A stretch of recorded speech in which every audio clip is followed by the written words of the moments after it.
Table, I'm pleased to report that the Chicago Teachers Union House of Delegates voted to end their work stoppage. That means teachers will be back in classes tomorrow, and all students should return on Wednesday. I want to say that CPS put a great proposal on the table that both bargaining teams discussed in detail throughout the day. Now we'll be able to get teachers back into the classroom tomorrow and our kids back on Wednesday. Our team has worked very, very hard every day, over the weekend, long hours at the beginning of the day and into the night, working to get through all the issues that were on the table and get to this moment. We know that this has been very difficult for students and families. Our goal throughout this entire process was to both get our students back to in-person learning as quickly as possible and prevent work disruptions for the rest of the school year. Now, I want to make sure that parents understand we heard you. We're not standing here making this announcement without the parent activism, the parent voices, the parent demands that we heard. And I want you to know that for myself, and I believe that I speak for CEO Martinez, we will never, never not have you at the table with us. It's been extremely helpful to hear from you. The calls, the emails, the text messages, the petition, all the other things that parents have done over this difficult few days to make sure that their voices were heard. I encourage you, keep going. We need you at the table always. Some will ask who won and who lost. No one wins when our students are out of the place where they can learn the best and where they're safest. After being out of school for 4 days in a row, I'm sure many students will be excited to get back into the classroom with their teachers and peers, and their parents and guardians can now breathe a much-deserved sigh of relief. I know that there are hardships that people endured through this process, and we've got to make sure that we are understanding that and doing everything that we can support you to get over these difficult days. This most recent fight, if you want to call it that we have been in is a fight for access to in-person learning. Learning that is far superior to the remote programming our students had to endure for far too long last year. Let me remind you, when we were all remote before, we lost contact with 100,000 children. That's nearly a third of our CPS school population, a third. When we were all remote before, parents and guardians lost their jobs because they were having to monitor their children at home. No parent should be forced to make the choice between earning an income to take care of their family or being home to monitor their kids on remote learning. That's a choice we should never force parents into, absent an emergency that did not manifest itself this time. Think about who our kids are. Over 70% of our kids qualify for free and reduced lunch. That means they come from poor and working class families. Families with adults who sometimes are working multiple jobs to keep the family afloat.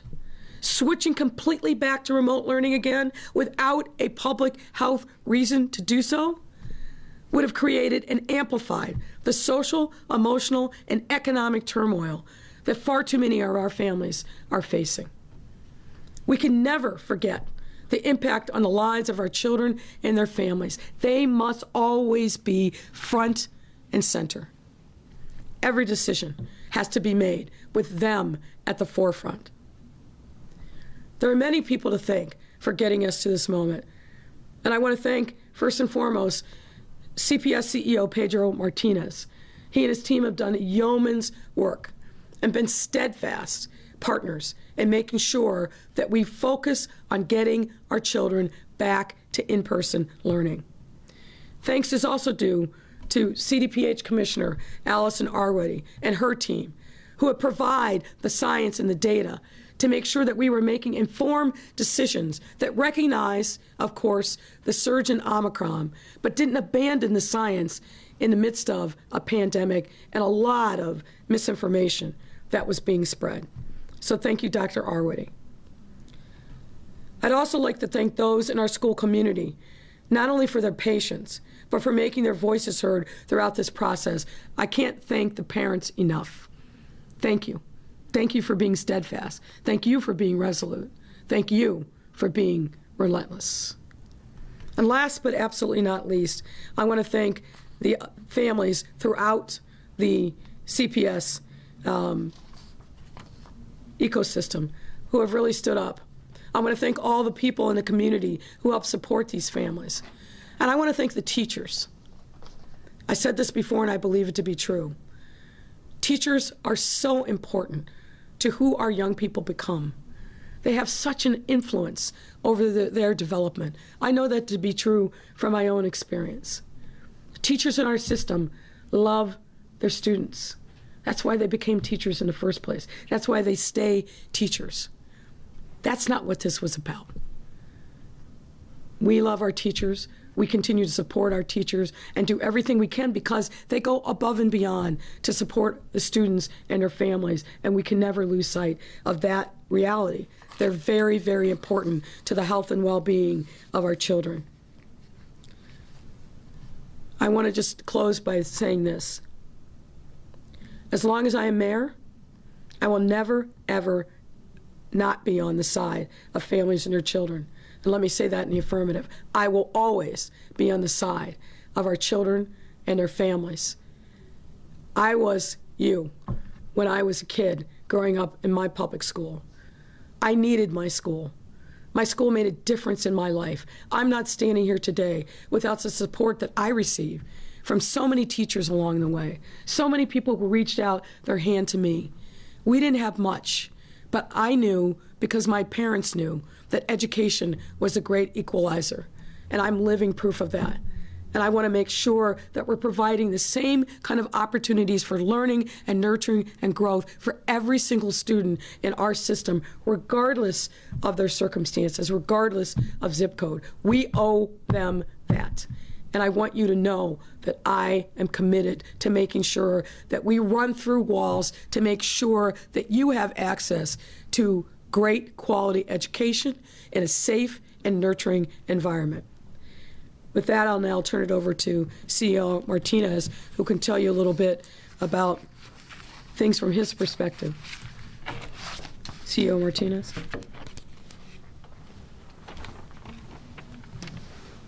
Thank you, Mayor Lightfoot, for your leadership and your courage. And thank you, Dr. Arwady, for always being there as our thought partner with the science, with the data. First of all, I want to just thank all of our staff, our principals, teachers. We had 16% of our teachers that came into work today. We had 159 schools that put up in-person enrichment programs, including 3 schools that had in-person services for full instruction. And this wasn't easy for them. It was a lot of challenges. And I also am just looking forward to welcoming all of our staff to come in tomorrow. I wanna just work forward, and I want to make sure that everybody knows that we are committed to the safety of our students. We're committed to the safety of our staff. We're going to work together. There's some really good things in this agreement. There's some really good things that are going to continue to strengthen and build on the procedures and on the safety protocols that we put in place. Expanded testing, having a stronger effort around supporting our schools, whether it's contact tracing, the additional investments in PP&E, the fact that even people from the silence came finally to support us with additional resources for testing. So going forward, again, I want to thank all of our staff who have stuck with us. As the mayor said, we cannot do this without our families. If there is a lesson, and I heard this loud and clear, families have to be at the table. Families have to have a voice, especially as we move forward. I commit to you right now that that is what's going to happen. Every key decision we make, parents will be at the table. My principals will be at the table, as well as our other staff. So again, I'm excited. Families, again, tomorrow, classes are still canceled. Staff will be working from our buildings. Wednesday, all children will be embraced and welcome to come in person. Tomorrow, there's still enrichment programs at individual schools. Again, parents, please as always, make sure that you're constantly listening for your school's call. But again, overall, classes are canceled tomorrow, and we are excited to welcome our children on Wednesday. Thank you.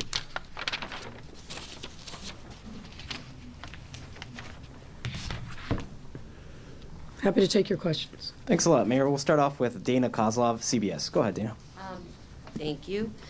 Mayor, or CEO Martinez, what was the final issue and its details that prompted the CTU to take the proposal back to its delegates? Well, I really do think you ought to ask them. I don't want to purport to speak for the CTU. I don't think that would be appropriate. But what I can tell you is, in broad strokes, this. We reached an agreement on the metrics for, at a school-based level, for when we needed to convert a classroom or a school to go remote. Not surprisingly, the component parts of that depend upon staff and or student absences. As CEO Martinez says, we test in every school every week now, but we've added some layers to enhance the testing that will be done, and again, appreciative of the additional testing resources that we will be able to access. We are committed to engaging families to increase testing consents. That's a critical part of it. We want to get to as high a number in testing consents as we possibly can, and we're going to work jointly with the CTU to get that done. There's a new proposal that's going to be put into place regarding contact tracing that will give opportunity for individuals at schools to be a part of contact tracing after the appropriate training, and new incentives to increase the number of substitutes in the districts. Those are some of the key points. As soon as we know that the membership has voted to approve this agreement, we'll release the written document with all the additional details to you. And that leads to my second question. Are there any guarantees that CTU teachers rank and file will remain in person post Tuesday should they vote this proposal down? Well, I'm going to emphasize the positive. I think it's meaningful that the House of Delegates voted to end the work stoppage, and certainly my hope is that the rank and file teachers who will be voting, and we're told sometime later this week, will ratify the agreement. All right, Carmen Vargas, Univision. My question is for CEO Martinez. Señor Martínez, ¿me puede explicar cuál fue el proceso y el acuerdo al que llegaron con CTU y en qué consiste? Sí, bueno, lo más importante que los padres quiero que sepan es que todos los empleados van a regresar mañana a nuestras escuelas, y el miércoles es cuando van a regresar todos nuestros niños en persona. Y lo que estamos de acuerdo, tenemos vamos a tener más capacidad para exámenes de COVID. Vamos a invertir más, por ejemplo, en mascarillas para los niños y para los adultos. Y también la prioridad es igual: la seguridad de nuestros niños y nuestras familias y nuestros empleados. Again, for us, we just said that the main thing for parents to know that children will be welcome to come on Wednesday, and we are making more investments in COVID testing and PPE, and our priority continues to be the safety of our staff and our children. We'll go to the back with Rob Elgas, ABC7. Go ahead, Rob.